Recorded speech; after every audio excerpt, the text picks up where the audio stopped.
नमस्कार, मैं विष्णु शर्मा आप सभी का आपके ही अपने चैनल विष्णु एडीपी में हार्दिक स्वागत करता हूं। आज की स्टोरी आपको बहुत ज़्यादा पसंद आने वाली है। हमेशा की तरह नई नई वोकैबुलरीज आपको मिलने वाली है, जिसका सही प्रोनाउंसिएशन करके आपको मीनिंग बताऊंगा। गौतम बुद्ध की बहुत ही अच्छी कहानी है। जब किसी की मृत्यु हो जाती है उसके बाद हमें क्या करना चाहिए, क्या नहीं करना चाहिए, क्यों ये जरूरी है, कर्म का फल आखिर क्या होता है, ये आप जान जाएंगे तो आपको बहुत अच्छी तरीके से समझ आ जाएगा कि एक्चुअल में मरने के बाद होता क्या है, होना क्या चाहिए। बहुत ही शानदार स्टोरी है, आपको बहुत ज़्यादा पसंद आएगी। चलिए स्टार्ट करते हैं, लेट नहीं करते हैं। आज की स्टोरी का टाइटल है the law of actions and their consequences. ठीक है, कॉन्सिक्वेंसेस जिसका मतलब होता है नतीजे या फिर परिणाम। द लॉ ऑफ एक्शन, कर्मों का नियम, जो आप कर्म करते हैं उसका नियम क्या है और उनके परिणाम। तो कर्मों के नियम और उसका परिणाम आज आपको जानने को मिलेगा। बहुत शानदार स्टोरी है। A man once approached Gautama Buddha. एक आदमी एक बार भगवान गौतम बुद्ध के पास पहुंचा। अप्रोच का second form approached, past simple tense है। With a heartfelt request, heartfelt यानी हार्दिक, उसे हार्टफेल्ट कहा जाता है। एक हार्दिक विनती लेकर, रिक्वेस्ट विनती लेकर गौतम बुद्ध के पास पहुंचा। भगवान गौतम बुद्ध के पास ही wanted peace for his deceased father soul. Deceased है ना, एज भी है डिसीज्ड। अब इसको जैसे मान लीजिए आपको उच्चारण सुनाई दे रहा है बट आपको सही से लिखना है, तो हम कैसे, ऐसे डीसी और आधा सा और ड, डिसीज्ड। डिसीज्ड मतलब होता है मृतक, मरे हुए, मृतक को डिसीज्ड कहा जाता है। तो है ना, हार्दिक विनती के साथ वो चाहता था, ही वांटेड, तो वांट का सेकंड फॉर्म वांटेड, शांति चाहता था अपने मृतक पिता की आत्मा की। तो वो चाहता था कि भाई जो मेरे पिताजी की मृत्यु हो गई है उनकी आत्मा को क्या मिले, शांति मिले।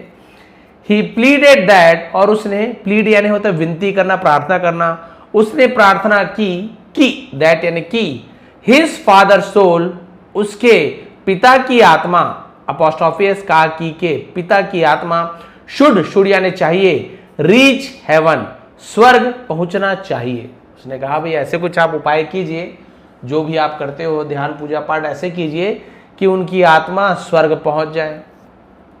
Regardless of the deeds he had done in his life time. Regardless का मतलब क्या होता है, जिसे हम बोल सकते हैं कि चाहे उन्होंने कुछ भी किए हो, यानी कि ध्यान दिए बिना, बेपरवाह होकर, तो उसे हम रिगार्डलेस कहा जाता है। बिना ध्यान दिए, क्या बिना ध्यान दिए, ऑफ द डीड्स, कर्म का, ही हैड डन, उन्होंने किया था, पास्ट परफेक्ट टेंस है, हैड के बाद डन। ये डन क्या है, ये आपका मेन वर्ब के जैसे भी यूज होता है। यहां पर मेन वर्ब है, डू यानी करना, डिड यानी किया, डन थर्ड फॉर्म है। तो ये मेन वर्ब के रूप में यूज किया जा रहा है, लेकिन थर्ड फॉर्म है। तो उसने कहा कि he had done in his life time, अपने जीवन भर जो उन्होंने कर्म किए हैं उनको ध्यान ना देते हुए, जो भी कर्म किए अच्छा बुरा उन पर ध्यान ना देते हुए, वेदर गुड और बैड, चाहे अच्छा या बुरा, है ना, तो उनके काम, अच्छा काम किए चाहे बुरा काम, वो सबको ध्यान न देते हुए आप कुछ ऐसे कीजिए कि उनका जो शरीर, उनकी जो आत्मा है वो स्वर्ग पहुंच जाए, स्वर्ग में जाना चाहिए मेरे पिता की आत्मा, चाहे उसने जैसा भी काम किया हो। द मैन बिलीव्ड, और व्यक्ति मानता था, दैट की, बुद्धा, एक्चुअली बुद्ध होता है, जैसे रामा, कृष्णा, विवेकानंदा लिखते हैं, बट एक्चुअल में राम, कृष्ण, विवेकानंद, बुद्ध ऐसे है। बीइंग एनलाइटन, एनलाइटन का मतलब क्या होता है, जिसे हम कहते हैं बोलना चाहिए प्रबुद्ध, उसे एनलाइटेड कहा जाता है। ठीक है, एनलाइटेड। अब वो मानता था कि भगवान बुद्ध जो बहुत ज्यादा क्या थे, प्रबुद्ध थे, है ना, ज्ञानी थे, सभी ध्यान, जो भी ध्यान से ज्ञान प्राप्त किए थे, तो वो उसे ये लगता था कि उनके पास हैड द पावर, शक्ति थी, टू ग्रैंड दिस विश, है ना, ग्रैंड यानी प्रदान करना, तो ग्रैंड का ग्रैंड हो जाता है, ग्रैंड यानी प्रदान करना, दिस विश। तो वो यही मानता था कि भगवान बुद्ध जो बहुत ज्यादा प्रबुद्ध थे, उनकी इच्छा पूरी करने की शक्ति रखते थे। ठीक है, बुद्धा स्माइल, भगवान बुद्ध मुस्कुराए, कामली, एल साइलेंट है, हर बार ये शब्द आ ही जाता है, कालमली नहीं बोलेंगे, कामली, शांति से, एंड सेड, तो भगवान बुद्ध शांति से एकदम मुस्कुराए और कहा, फर्स्ट, सबसे पहले, गो टू योर विलेज, अपने गांव जाओ, एंड ब्रिंग और लाओ 2 क्ले पॉट्स, 2 मिट्टी के बर्तन ले आओ। तो क्ले यानी होता है मिट्टी, पॉट्स यानी वही घड़े या फिर बर्तन को पॉट्स कहा जाता है। 2 मिट्टी के बर्तन ले आओ। सबसे पहले तो गांव जाओ, तो उसे लगा कि भाई कुछ विधि विधान बताएंगे जिससे स्वर्ग चले जाए मेरे पिताजी की आत्मा। The man obeyed and return with 2 earthen pots, clay यानी मिट्टी, अर्थन यानी भी मिट्टी का, ऐसे दोनों का मतलब वही है, ठीक है। तो आदमी ने, ओबेड यानी क्या होता है, ओबे यानी आज्ञा पालन करना, है ना, उसी का सेकंड फॉर्म ओबेड, तो आज्ञा का पालन किया, उनकी बात मानी और वापस, है ना, लौटा विथ 2 earthen pots, 2 मिट्टी के बर्तन लेकर, घड़े लेकर वो वापस आया। वैसे पिचर यानी घड़ा होता है। बुद्धा देन इंस्ट्रक्टेड हिम, फिर भगवान बुद्ध ने उसे निर्देश दिए। तो इंस्ट्रक्ट करना उसी का सेकंड, इंस्ट्रक्टेड, निर्देश दिए कि ऐसे ऐसे करो, क्या क्या करो, फिल 1 pot विथ ऑयल, पहले बर्तन को तेल से भर दो, एंड द अदर, और दूसरे वाले को विथ स्टोन्स, पत्थर से भर दो।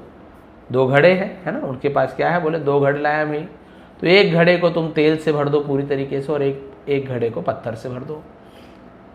The man followed the instructions carefully, आदमी ने निर्देश को बड़े ही ध्यान से अनुसरण किया, है ना, जो जो कहा उसे फॉलोड कहते हैं। पीछा करने को भी फॉलो करना बोलते हैं, और किसी चीज का अनुसरण करने को भी फॉलो, यानी मानना, जो जो बोल रहे उस चीज को करना। फीलिंग होपफुल, होपफुल यानी आशा होना, आशावान, उसको होपफुल कहा जाता है। और ये उम्मीद करते हुए दैट कि समथिंग मिराकुलस, मिराकुलस यानी क्या होता है, चमत्कारी, है ना, और उसे उम्मीद थी कि कुछ चमत्कार was about to happen, about to यानी होने ही वाला, वॉज यानी था, अबाउट टू कुछ होने ही वाला था, was about to happen, happen यानी होना। और ये आशा करते हुए कि कुछ चमत्कार अब होने ही वाला था, उसने दोनों घड़े को वैसे वैसे तेल से भर दिया और पत्थर से भर दिया। लगा कि कुछ रीति रिवाज है, कुछ भगवान बुद्ध मुझे बता रहे हैं। नेक्स्ट, फिर, है ना, बुद्धा सेड, उसके बाद भगवान बुद्ध ने कहा, तो नेक्स्ट यानी इसके बाद, नाउ टेक बोथ पॉट्स, अब दोनों घड़ों को या बर्तन को टेक यानी ले लेना, है ना, and immerse them in the village pond, immerse जाने क्या होता है, इमर्स जाने डुबा देना, जलमग्न कर देना, उसे इमर्स कहा जाता है। और दोनों घड़े को लो और उन्हें विलेज पॉन्ड, पॉन्ड यानी तालाब, गांव के तालाब में डुबा दो। The man did as told, आदमी ने किया, डू का सेकंड फॉर्म डिड, यहां पे मेन वर्ब है ना, देखिए डू, डिड, है ना, ये सब क्या आपका हेल्पिंग वर्ब भी होता है और ये मेन वर्ब भी है। तो आदमी ने किया, एज यानी जैसा, टोल्ड कहा गया था, एंड रिटर्न और लौट आया, तो जैसे भगवान बुद्ध ने कहा था वैसे उसने किया और वो लौट आया। ईगरली waiting for the next step, ईगरली यानी बड़े उत्सुकता से, ये अब क्या होने वाला है, इंतजार करते, फॉर द नेक्स्ट स्टेप यानी अगला कदम, अब और क्या होगा, अगले चरण की प्रतीक्षा करते, अब इसके बाद क्या करने को बोलेंगे भगवान बुद्ध, इसकी उत्सुकता में, है ना, वो इंतजार करने लगा। आफ्टर सम टाइम, और कुछ देर के बाद, बुद्धा आस्क्ड हिम, भगवान बुद्ध ने उसे कहा, आस्क्ड यानी पूछा भी होता है, आस्क्ड यानी किसी को कुछ काम करने के लिए कहना। टू गो जाने के लिए कहा, बैक वापस, टू द पॉन्ड तालाब में। टू के बाद यदि वर्ब हो, कोई क्रिया हो, तो के लिए, टू गो जाने के लिए, टू ईट खाने के लिए, टू थिंक सोचने के लिए, टू ड्राइव करने के लिए, है ना। और यदि कोई नाउन, किसी जगह का नाम हो, कोई व्यक्ति का नाम हो, उसके पहले टू लग जाए, टू द या टू, तो ये प्रीपोजिशन होता है, केवल संबंध बताता है, कहाँ जाना है, किसके पास जाना है। यहां पर इस टू का पर्टिकुलर कोई मीनिंग नहीं होता, ठीक है। तो उसे तालाब जाने के लिए वापस कहा, विथ हिम यानी अपने साथ, बोले चलो मेरे साथ तालाब चलो। स्टैंडिंग बाय द पॉन्ड, तालाब के पास, बाय द पॉन्ड यानी किनारे भी बोल सकते हैं, स्टैंडिंग बाय द पॉन्ड, तालाब के किनारे खड़े होकर, Buddha handed the man a stick, handed यानी सौंप देना, देना है ना, होता है ना हैंड ओवर कर देना, वही हैंडेड। तो भगवान बुद्ध ने उस आदमी को एक छड़ी दे दी। एंड सेड, और कहा, ब्रेक द पॉट, घड़े को तोड़ दो, दैट कंटेंट्स ऑयल, दैट यानी जिसमें भी होता है ना, कंटेंट्स यानी निहित है, भरा, उसे कंटेंट्स कहा जाता है। ऑयल जिसमें तेल भरा है उस घड़े को तोड़ दो। अब दो घड़े थे तालाब में, एक तेल वाला एक पत्थर वाला, बोला पत्थर वाले को तोड़ दो। The man broke the pot, break का second form broke, break broke broken, तो ये टूटने वाला ब्रेक है ना। तो आदमी ने उस घड़े को तोड़ दिया। अब यहां पे समझने वाली बात एक है, यहां पे आ गया ब्रेक वर्ड, तो मैं आपको बता दूं कि देखिए BREAK है ना, EA एक साथ है, तो ये जो ब्रेक होता है इसका मतलब तोड़ना। अब आप यदि बोलेंगे कि मैं साइकिल में ब्रेक लगाता हूं, कार में ब्रेक लगाता हूं, तो ब्रेक यानी रोकना होता है, तो आप यदि ये स्पेलिंग लिख दो EAK वाला, REAK, तो गलत हो जाएगा, आपकी स्पेलिंग गलत हुई। पढ़ने में सुनने में तो वही लग रहा है ब्रेक, बट ये वाला ब्रेक यानी तोड़ना होता है। और जो साइकिल वगैरह में ब्रेक मारते हैं ना, वो होता है BRAKE, याद रखेंगे KE, लास्ट में E आ गया तो आप समझ जाइए कि ये रोकने वाला, किसी चीज को रोकना है ना, चाहे साइकिल को रोको, चाहे अपने मन को रोको, चाहे अपनी वाणी को रोको, है ना, तो किसी भी चीज को रोकने को हम ब्रेक कहते हैं। बट ये वाला ब्रेक यानी तोड़ना, कांच को तोड़ना, किसी और को हड्डी तोड़ देना, तो दोनों में अंतर है। सुनने में एक जैसा लगता है, स्पेलिंग अलग है और इसका मतलब भी अलग है। ये ब्रेक यानी तोड़ना, ये ब्रेक यानी रोकना, तो इसका सेकंड फॉर्म में ब्रोक है। अब उसने घड़े को तोड़ दिया, वही तेल वाला। एज सुन एज, इसका मतलब होता है जैसे ही, उसे एज सुन एज, जैसे ही, इट सैटर्ड, अब घड़ा है इसलिए इट का यूज किया गया, ही या शी का यूज नहीं करेंगे। जैसे वो घड़ा जो सैटर्ड यानी बिखर गया, सैटर्ड कहा जाता है, सैटर यानी टूटकर बिखर जाना। The oil rose to the surface, rose, अब बोलेंगे रोज यानी तो गुलाब होता है, स्पेलिंग तो सेम है, बट ये रोज आपका RISE, राइज, राइज यानी उदय होना, ऊपर उठना, उसे राइज कहते हैं। इसका सेकंड फॉर्म रोज। तो गुलाब फूल, अब ऐसे तो नहीं तेल गुलाब ऐसे तो होगा नहीं, तो हर एक जगह अलग अलग मीनिंग रहता है, उसको हमें थोड़ा सा समझना पड़ता है। तो ये है तेल उठ गया, टू द सरफेस, सरफेस यानी होता है सतह, जैसे पानी का सरफेस ऊपरी भाग को सतह कहते हैं। ऑफ द वाटर, पानी की सतह पर तेल ऊपर आ गया। And began to float, float यानी तैरने लगा। अब देखिए स्विम यानी भी तैरना होता है, फ्लोट यानी भी तैरना। फ्लोट यानी अपने ही जगह, एक जगह स्थिर रहना, बिना किसी निष्क्रिय होकर तैरना, उसे हम फ्लोट कहते हैं। स्विम यानी ऐसे ताकत लगा करके कोई तैर रहा है, कोई सजीव भी मान सकते हैं, उसे स्विम कहते हैं। निर्जीव है तो फ्लोट। अब वो क्या हो गया, तेल पानी की सतह पर आ गया और तैरने लगा। तो यहाँ पे तेल वेल के लिए स्विम का, या कोई घड़ा है तो स्विम का यूज नहीं करेंगे, कोई निर्जीव वस्तु के लिए स्विम का यूज नहीं, उसके लिए फ्लोट का यूज किया जाता है। और कोई आदमी है, जानवर है, तैर रहा है तो स्विम, बट दोनों का मतलब तैरना। देन बुद्धा सेड, फिर भगवान बुद्ध ने कहा, now break the second pot, अब दूसरे पॉट को तोड़ दो। अब तेल वाले घड़े को जैसे तोड़ने बोला, घड़ा टूटा। अब तेल भाई सीधी सी बात है, वो तो सतह पर आएगा, वो जो साइंस वाले हमारे सब जानते ही हैं कि है ना, उसका वेट क्या होता है, पानी के उससे कम होता है, तो ऊपर आ जाता है। The man broke the pot filled with stone, अब उस आदमी ने जो पत्थर से भरे हुए घड़े को, फील्ड यानी भरे हुए घड़े को फोड़ दिया, तोड़ दिया। हावेवर, हालांकि, the stone sank to the bottom, sank, sink यानी डूबना, उसका सेकेंड फॉर्म सैंक, बॉटम यानी नीचे, सतह पर डूब गया। एंड रिमेन देयर, और वही बना रहा। ठीक है, तो ये जैसे मान लीजिए नदी है, तो एक घड़े का जो पत्थर वो सीधा नीचे सतह पर, उसके सतह पर पत्थर रह गए, और वो जो एक घड़े पे जो तेल था, वो तेल ऊपर ही यहाँ पे सतह पर आ गए। ठीक, तेल ऊपर पत्थर नीचे। बुद्धा देन सेड, फिर बुद्ध ने कहा, अब भगवान बुद्ध ने कहा, तो से का second said, now bring someone, अब किसी को लाओ। हु यानी कौन भी होता है, जो भी होता है, जो, कैन यानी सके, क्या कर सके, मेक दीज स्टोन्स, इन पत्थरों को, राइज, ऊपर उठा सके, टू द सरफेस, सतह पर, लाइक द ऑयल, तेल के जैसे। अब भगवान बुद्ध ने कहा, जाओ किसी को पकड़ के लेकर आओ जो इस पत्थर को इस पानी के सतह के ऊपर तैरा सके, ऐसे किसी को ले आओ। The man laughed and replied, अब उस आदमी वो व्यक्ति जो हंसा, लाफ का सेकंड लाफ्ड है ना, तो इसे लाफ्ड पढ़ेंगे, लाफ्ड। एंड रिप्लाइड, और उत्तर दिया, तो रिप्लाई का सेकंड फॉर्म रिप्लाइड, एल के बाद जो वाई होता है वाई हट के आईडी लग जाता है सेकंड फॉर्म बनाने के लिए, तो वाई हट जाता है। दैट्स इम्पॉसिबल, ये असंभव है। स्टोन्स विल ऑलवेज सिंक, पत्थर हमेशा क्या होते हैं, हमेशा डूब जाते हैं, हमेशा डूबते हैं।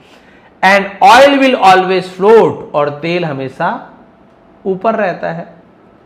This is the law of nature, ये प्रकृति का नियम है। तो भगवान बुद्ध ने वैसे कहा कि ठीक है भाई, तुम क्या करो, कहीं लाइन छूटा तो नहीं है, एक आध लाइन है ना, नहीं छूटा तो नहीं है, चलिए इसको मैं आगे जोड़ देता हूं। तो भगवान बुद्ध ने कहा कि किसी ऐसे को बुलाओ कि पत्थर ऊपर आ जाए और जो तेल है वो सतह के नीचे डूब जाए, जाइए किसी ऐसे को बुलाइए। तो उसने कहा, हंसा, बोला भगवान बुद्ध ऐसे कैसे होगा, असंभव है, ऐसा कोई भी नहीं है जो इस पत्थर को ऊपर ला सके और तेल को नीचे डुबा सके, ये तो प्रकृति का नियम है। No one can change it, कोई भी इसे बदल नहीं सकता, है ना, कैन चेंज बदल सकना, नो वन यानी कोई भी नहीं, कोई भी इस प्रकृति के नियम को बदल नहीं सकता। बुद्धा जेंटली सेड, भगवान बुद्ध ने फिर बड़े विनम्रता से कहा, व्हेन यू अंडरस्टैंड, जब तुम, है ना, समझ लेते हो, द लॉज ऑफ नेचर, प्रकृति के नियमों को जब तुम समझ लेते हो, सो वेल है, सो वेल यानी बड़ी अच्छी तरीके से। तो भाई जो तुम अच्छे तरीके से इसके नियम को समझ सकते हो, वाई डोंट यू अंडरस्टैंड, तुम क्यों नहीं समझते, the law of action, action यानी कर्म, है ना, उसे कर्मा कहा जाता है इंग्लिश में, हिंदी में कर्म है। तो तुम कर्म के नियम को क्यों नहीं समझते हो, प्रकृति के नियम को तुम समझ गए कि पत्थर हमेशा डूबेगा, तेल हमेशा तैरेगा, है ना, तो अब कर्म के नियम को तुम क्यों नहीं समझते हो। If your father perform good deeds, यदि तुम्हारे पिताजी ने परफॉर्म यानी किए थे, परफॉर्म का सेकंड परफॉर्म, गुड डीड्स अच्छे कर्म, भाई यदि ये तुम्हारे पिता ने अच्छे कर्म किए होते, his soul would naturally find peace and reach heaven, उनकी आत्मा, वुड तो विल की जगह वुड का यूज किया गया है ना, कहां पहुंच जाता, सॉरी पास में यूज किया गया है, कहां पहुंच गया होता, नेचुरली अपने आप ही, फाइंड ढूंढ लेता, पीस शांति, एंड रीच हेवन और स्वर्ग मिल जाती। तो उसके आत्मा को स्वाभाविक रूप से शांति मिलती और वह स्वर्ग पहुंच जाती यदि उन्होंने अच्छा कर्म किया होता। But if his action were wrong, लेकिन यदि उनका कर्म क्या है, गलत थे, डब्ल्यू साइलेंट है, डब्ल्यू आर एक साथ हो तो डब्ल्यू को नहीं पढ़ते, केवल इसको पढ़ते रॉन्ग, लेकिन लिखते जरूर है ना, साइलेंट लेटर का रूल है। साइलेंट लेटर की वीडियो देखना है तो आप मेंबरशिप में जाके देख सकते हो, मैं वीडियो बना चुका है। तो उसने कहा, तो वो क्या गलत किए हैं यदि वो, how can anyone send his soul to heaven, कोई भी उसे स्वर्ग कैसे भेज सकता है, यदि उसने गलत कर्म किए हैं तो उसे कोई भी स्वर्ग कैसे भेज सकता है। Against the law of Karma, against यानी के विरुद्ध, के खिलाफ, द लॉ ऑफ कर्मा, कर्म के नियम के विरुद्ध, कर्म के नियम के खिलाफ कोई भी व्यक्ति ऐसे नहीं है जो उसे स्वर्ग भेज सके। तुम ऐसे क्यों नहीं समझते, तुम मेरे पास क्यों आए हो कि मैं उसे स्वर्ग भेज दूं, ऐसा कोई क्रिया नहीं बचा है, ऐसे कोई कार्य नहीं है जिससे किसी गलत कर्म करने वाले व्यक्ति को स्वर्ग भेजा जाए। द मैन फेल साइलेंट, आदमी क्या हो गया, बिल्कुल शांत हो गया, चुप हो गया। रियलाइजिंग द ट्रूथ, सच्चाई का एहसास होते ही वो आदमी चुप था। बुद्धा कंटिन्यूड, भगवान बुद्ध ने, है ना, कंटिन्यूड यानी आगे जारी रखा, क्या जारी रखा, जस्ट एज, ठीक एज यानी जैसे, oil rises and stone sink, ठीक वैसे ही जैसे तेल ऊपर उठता है और पत्थर नीचे डूबता है। Our actions determine our destiny, determine यानी निर्धारित करता है, आवर डेस्टिनी, हमारे कर्म, हमारे डेस्टिनी यानी होता है भाग्य या फिर गंतव्य को भी डेस्टिनी कहा जाता है, निर्धारित करते हैं।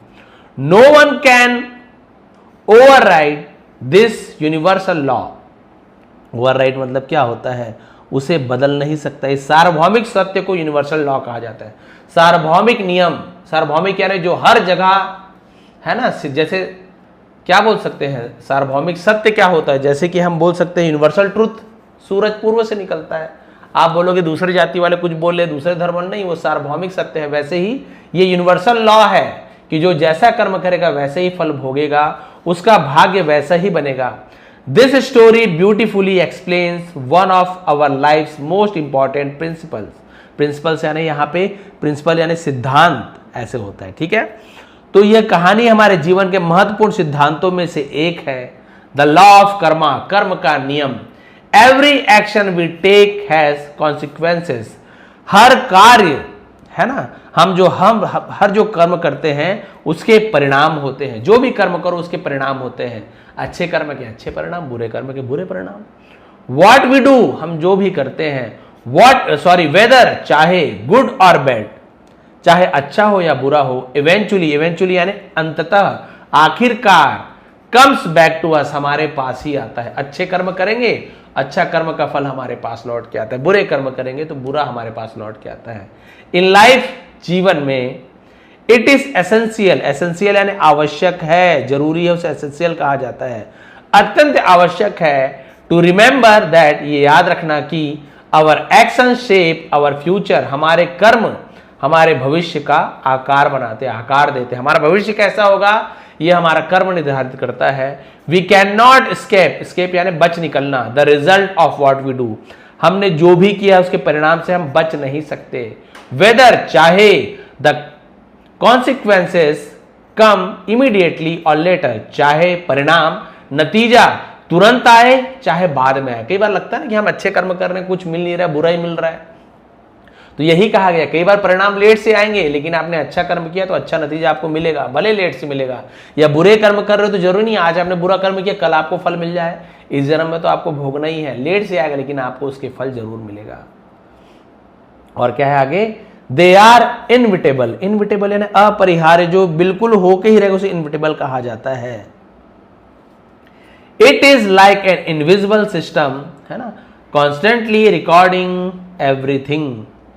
ये क्या है, एक तो ये अपरिहार्य होना ही है, और ये एक लाइक यानी जैसे, इनविजिबल सिस्टम, एक अदृश्य प्रणाली की तरह है जो लगातार सब कुछ रिकॉर्ड करते जा रहा है। हम जो भी कर रहे हैं ना उसका पूरा रिकॉर्ड होते जा रहा है। जैसे हम लोग हिंदू धर्म में बोलते हैं चित्रगुप्त हमारे कर्मों का हिसाब रखते हैं, क्या क्या अच्छा कर रहा है, क्या क्या बुरा कर्म है। तो सब धर्म जाति में है ना अलग अलग प्रकार की मान्यताएं हैं, लेकिन रिकॉर्ड तो होता है आप अच्छा बुरा जो भी कर रहे हैं। लाइक अ सीसीटीवी कैमरा, एक सीसीटीवी कैमरा की तरह, अबव आवर माइंड्स, जो हमारे दिमाग के ऊपर लगा सीसीटीवी कैमरा है ना। देयरफॉर, इसलिए, we must always act with honesty, है ना, ऑनेस्टी यानी होता है ईमानदारी से, एच साइलेंट है, ऑनेस्टी नहीं बोलेंगे, है ना, ऑनेस्टी, काइंडनेस, दयालुता, एंड इंटेग्रिटी। तो हमको हमेशा क्या करना है, ईमानदारी, दयालुता और सत्यनिष्ठा, सत्य की राह पर हमें चलना है। Even when no one is watching, भले ही हमें कोई भी नहीं देख रहा हो। हम कभी गलत काम करते हैं तो हमें लगता है, अगल बगल देखते हैं, अरे कोई नहीं देख रहा है, लेकिन आपको पता है कौन देख रहा है। वी शुड चूज, हमें चूज करना चाहिए, चुनना चाहिए, शुड यानी चाहिए, द राइट पैथ, पैथ यानी मार्ग, रास्ता, पथ हिंदी में पथ का पैथ हो गया, हमें सही मार्ग चुनना चाहिए। बिकॉज अल्टीमेटली, क्योंकि आखिरकार, उसे भी हम अल्टीमेटली कहते हैं। वी आर अकाउंटेबल, अकाउंटेबल का मतलब हमें क्या होता है, to the law of nature, यानी कि हम उसे बोल सकते हैं जवाबदेही को अकाउंटेबल कहा, जवाबदेही रहेंगे, हम उसका जवाब देना पड़ेगा। लॉस ऑफ नेचर, हमें प्रकृति के नियमों का, एंड अवर ओन, खुद के, है ना, कॉन्शियंस, है ना, कॉन्शियंस है ना, अंतरात्मा की आवाज को कॉन्शियंस कहा जाता है। क्लियर है यहां तक के? तो वही कहा गया है, आखिरकार हम प्रकृति के नियमों और अपनी अंतरात्मा के आवाज के प्रति जवाब दे रहेंगे, हमें जवाब देना पड़ेगा, है ना। उसके बाद देखते हैं, let this story serve as a reminder, ये कहानी हमें क्या करती है, हम इस कहानी से एक रिमाइंडर, एक सीख ले लेते हैं। Instead of wishing for outcomes, outcomes यानी परिणाम, परिणाम की कामना करने के बजाय, इंस्टेड यानी के बजाय, फोकस ऑन योर एक्शंस, हमारे कर्मों पर ध्यान दे। रिजल्ट क्या आएगा उसकी परवाह ना करें, आप कर्म पर ध्यान दीजिए कि हम कर्म कैसे कर रहे हैं, रिजल्ट अपने आप उसके हिसाब से आ जाएगा। Do good and good will follow, अच्छा करो और अच्छा तुम्हारे पीछे आएगा। डू रॉन्ग, गलत करो, and you can not escape its effect, गलत करो और तुम इसके है ना परिणाम से बच नहीं सकते। तो मोरल क्या मिलती है? योर एक्शन डिटरमिन, है ना, डिटरमिन यानी होता है निर्धारित करता है, योर डेस्टिनी, आपके कर्म ही आपका भाग्य का निर्धारित करता है। Follow the path of good deeds, अच्छे कर्मों का मार्ग अपनाएं, because the law of Karma never fails, क्योंकि गलत है ना जो कर्म है वो कभी भी असफल नहीं होता है, कर्म का नियम कभी भी गलत नहीं होता है, लॉ ऑफ कर्मा, ठीक है, कर्म का नियम कभी भी गलत नहीं होता या फिर कभी भी फेल नहीं होता है, कर्म का नियम यही कहलाता है।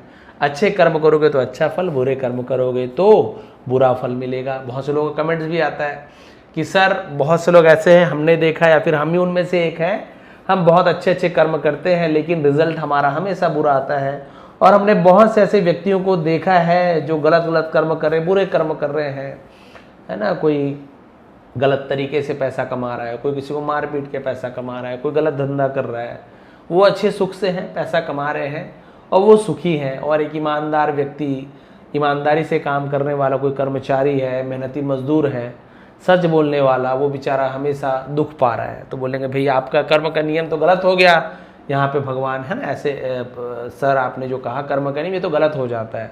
बट ये कब सच होता है? जब यदि आप इस नियम को माने, ये सब जाने कि जो जन्म का प्रभाव रहता है ना, जैसे मैं हर बार बताता हूँ, बहुत सारी स्टोरी में कर्म का मैंने बताया आपको, इस जन्म का कर्म का जो भी कर्म का फल है वो इस जन्म में आपको मिलना ही है। बाय चांस इस जन्म में आप उसे भोग नहीं पाते हैं तो अगले जन्म में वो शिफ्ट हो जाता है, ये होता ही है। और मैंने आपको कई बार एग्जाम्पल दे के सिखाया। आपने अभी जो भोग रहे हो, आप बोल रहे हो कि सर अभी इस प्रेजेंट में है ना, ये प्रेजेंट है आपका, ये वर्तमान काल है और ये आप है, आप बोल रहे सर अब प्रेजेंट में तो हम बहुत ज़्यादा दुख भोग रहे हैं, ऐसा क्यों, जबकि मैं अच्छा कार्य कर रहा हूँ। तो पिछले जन्म में आपने कुछ गलत कर्म किए होंगे जिसको उस जन्म में आप पूरा भोग नहीं पाए, आपने पाप किया होगा, उस जन्म में आपकी मृत्यु जल्दी हो गई, आप उस पाप को भोग नहीं पाए। तो क्या आप किसी का मरने से पहले 1000 लोग की मर्डर कर दोगे और बोलोगे अब तो मरने ही वाला हूँ, अब मेरे साथ इससे बुरा क्या ही होगा? आपको लगेगा वाह मैंने तो इतने लोग को मार के मर गया, मेरे साथ क्या ही बुरा होगा? बिल्कुल भी नहीं। तो आपका जो पाप बचा हुआ है उसको आपको अगले जन्म में भेजना होगा। तभी आप देखेंगे बहुत से लोग अगले जन्म में या तो बहुत बीमार या किसी प्रकार की कमी रहेगी शरीर में, या बहुत सारी परेशानियां रहती है। आपने टीवी में देखते होंगे बच्चे, बहुत सारे बच्चे बहुत परेशानी में है ना, किसी का सूजन है, किसी के शरीर में पूरा का पूरा आप देखेंगे मस्सा हुआ है, किसी के हाथ बहुत बड़े हैं। आप बोलेंगे सर ये बच्चे की क्या गलती है, ये तो बेचारा माँ के गर्भ में ऐसे क्या ही इसने पाप कर दिया होगा जो ये भोग रहा है? बिल्कुल भी नहीं, बच्चे की गलती नहीं है। उसमें जो आत्मा है जिसने पिछले शरीर में जो भी पाप किए थे, जो भोग नहीं पाया, अभी उसको भोगना पड़ेगा। अब इसका मतलब ये नहीं कि पूरा ही भोगेगा, जब तक उसका पाप जितना भी पाप है ज़्यादा है तो हो सकता है पूरे जन्म भर भोगना पड़े उसे। अच्छे कर्म करेगा पूरे जन्म भर भोगना पड़े, लेकिन इस जन्म में जो अच्छा कर्म कर रहा है उसका भी फल उसे अगले जन्म में मिलेगा। तो यही है, बिल्कुल बैलेंस चलते रहता है। यदि पिछले जन्म में आपने बहुत अच्छा कर्म किया है लेकिन लास्ट में आप पूरे भोग नहीं पाए अच्छे कर्म को, आपकी मृत्यु हो गई, आप बोलेंगे मैंने अच्छे कर्म करना शुरू किया, मैं मर गया, क्या ही मिला अच्छे कर्म करने से? तो अगले जन्म में आपका घर है ना बढ़िया अच्छे घर में, अच्छे परिवार में, धनवान व्यक्ति के घर में होगा, अच्छा रंग रूप मिलेगा, अच्छा माहौल मिलेगा, अच्छे देश में। बहुत सारी चीज़ें मायने रखती है कि आप कौन से देश में पैदा हो रहे हैं, कैसे जगह में पैदा हो रहे हैं, पानी की व्यवस्था है कि नहीं, किसी चीज़ की कमी है कि नहीं, ये सब चीज़ मायने रखता है। भाई बोलेंगे ना वो बच्चे की क्या गलती है जो एक गरीब के घर में पैदा, एक बच्चे की क्या ऐसे काम कर दिया गर्भ में कि अमीर के यहाँ पैदा हो गया? तो ये बहुत सारी चीज़ें हैं। पिछले जन्म को भले बहुत से लोग नहीं मानते, कोई बात नहीं, उनकी अलग है। मैं जो बता रहा हूँ मेरे हिसाब से, मेरी जानकारी के हिसाब से यही है, तो इसलिए भोगना पड़ता है। और इस जन्म में दुखी तो है लेकिन हम अच्छे कर्म कर रहे हैं तो हमारे अच्छे कर्म जो ऐड होता जाएगा इस जन्म के अंतिम में, है ना। इस जन्म में दुख पाते पाते लास्ट में हमें सुख मिलेगा। और पुण्य यदि ज़्यादा है, हमारा पुण्य बढ़िया 90% हो गया है, 10% पुण्य बस भोगा है, मृत्यु हो गई, फिर नेक्स्ट जन्म में 90% को हमें भोगना है। भले ही इस जन्म में हो सकता है अगले जन्म में हम बुरे व्यक्ति बन गए, गलत गलत काम कर रहे हैं, पूरे गलत काम कर रहे हैं, लेकिन 90% जब तक हम भोगेंगे हम खुश रहेंगे, बढ़िया खुशी से रहेंगे। भले ही हम गलत काम कर रहे हैं लेकिन फिर वही बात, अभी भी जो गलत काम कर रहे हो वो भी खाली नहीं जाएगा। 90% जैसे ही आपका खत्म होगा, आपका लास्ट मृत्यु के समय तड़प तड़प के मरना होगा, और वो भी पूरा आप अपने पाप को पूरा भोग नहीं पाओगे। फिर नेक्स्ट बर्थ में आपको फिर वैसा ही जन्म मिलेगा दुख पाने वाला। तो ये चलता ही रहता है चक्र। उससे अच्छा क्या कीजिए, अभी दुख मिल रहा है कोई बात नहीं, अच्छे कर्म करते रहिए। ये सोचिए ना कि आपको आने वाला समय भी अच्छा करना है, अगला जन्म को भी अच्छा बनाना है, तो आपको अच्छे कर्म ही करना है। कुल मिला के नियम यही है। आपके साथ यदि बुरा भी हो रहा है, आपके साथ अच्छा भी चल रहा है, दोनों ही स्थिति में आपको अच्छे कर्म करना, लोगों की सहायता करना नहीं भूलना है। हमें इन चीज़ों का ध्यान रखना है। तो आपका ये जन्म तो अच्छा होगा ही होगा, अगला जन्म भी अच्छा हो जाएगा। और ऐसा कोई भी कार्य नहीं है जो गलत कार्य करने वाले को स्वर्ग पहुंचा दे, है ना। बहुत से लोग ऐसे पूजा पाठ कराते हैं, हम खुद पंडित जी हैं, हम खुद पूजा पाठ किए हैं हमने और अभी भी करते हैं, लेकिन हम खुद बोलते हैं कि जो कर्म का है वो तो भोगना पड़ेगा। ठीक है, आप अपने जो बोलते हैं ना पुत्र धर्म है, भले पिताजी कितने भी पापी क्यों ना हो, उसका पुत्र धर्म यही कहता है कि पिताजी का संस्कार पूरे नियम से करो। भाई वो तो अपना नियम निभाएगा ही, बाकी जो कर्म का फल तो उसके पिताजी को वहाँ नरक में जहाँ भी पहुँचेगा भोगना तो पड़ेगा ही। लेकिन वो पुत्र है, उसके लिए पिता है, भले कैसे भी रहे, वो तो पूरा नियम का पालन करेगा ही। जो नियम है, दाह संस्कार करना, और हमारे हिंदू धर्म में जो भी 13वीं 10 गात्र जो भी चीज़ें हैं वो तो पूरे नियम से करेगा ही करेगा, लेकिन कर्म का फल तो उसे भोगना ही पड़ेगा, है ना। तो ये है कर्म का फल। तो आपको यदि स्टोरी पसंद आई हो, प्लीज़ लाइक करेंगे, कमेंट करेंगे। स्टोरी से जो सीख मिलती है ना, प्लीज़ उसे अपने, है ना, अपने अंदर उसे समाहित करें, उसका अनुसरण करें, आपका जीवन भी बहुत अच्छा हो जाएगा। ये स्टोरी यदि पसंद आई, इसका PDF आपको नीचे डिस्क्रिप्शन में टेलीग्राम का लिंक मिल जाएगा, वहाँ से डाउनलोड करिए। बढ़िया बढ़िया मस्त क्लियर रहेगा, ये पेंसिल का निशान वगैरह कुछ भी नहीं रहेगा, मार्क्स नहीं रहेंगे। डाउनलोड कीजिए, मोबाइल में सेव रखिए, जब मर्जी आप किसी को सुना सकते हैं। खुद रीड करके देखिए आपको कितना समझ आया, कौन कौन से वर्ड का मीनिंग आपको याद है कि नहीं। इनमिटेबल मैंने क्या बताया था, कॉन्सिस्टेंटली, है ना, ये आपको बताया था, कॉन्सिस्टेंटली का बताया था आपको, है ना, कॉन्स्टेंट से बना है कॉन्सिस्टेंटली। फिर इनविजिबल का आपको बताया था, उसके बाद ऑनेस्टी बताया था, एच को नहीं पढ़ना, ये सब चीज़, अल्टीमेटली, काउंटेबल। तो आपको ध्यान रहेगा कि हाँ सर ने ये चीज़ बताया था, बहुत ज़्यादा याद भी रहता है। तो बताएंगे आपको समझाने का तरीका पसंद आया कि नहीं। जो मेंबरशिप आज तक अटेंड नहीं किए वो लोग बिल्कुल मेंबरशिप ज्वाइन कर सकते हैं। 80 वीडियो मैंने बना के रखी है, डे 1 से लेके पूरे एडवांस लेवल तक के।